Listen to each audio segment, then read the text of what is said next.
Hello and welcome to day 1 of your 100-day English speaking challenge. This is your daily shadowing practice, a powerful way to improve your speaking, pronunciation, and confidence. Today's topic is self-introduction and daily routine. Listen, repeat, and shadow after me. Let's begin. Part 1: Basic Self-Introduction. Repeat after me slowly. Hello, my name is Ken. I'm from Japan. I'm 27 years old. I work as an engineer. I design and build software for companies. I really enjoy my job. In my free time, I like playing video games and watching anime. Nice to meet you. Now, it's your turn.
Part 4: Wrap-up sentences.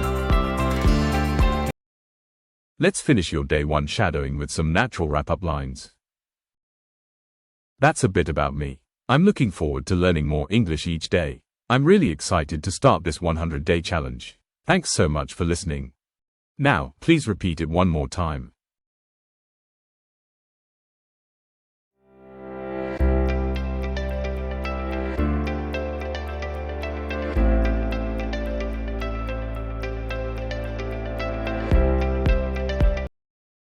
Great job today! You finished day 1 of the 100-day English speaking challenge. Keep practicing every day, and your English will keep getting better. If you enjoyed this session, like the video, subscribe to Fluent with Mari, and hit the notification bell so you never miss a practice. Let's grow your English together. See you on day 2. And don't forget, comment below if you finished day 1. I'd love to hear from you.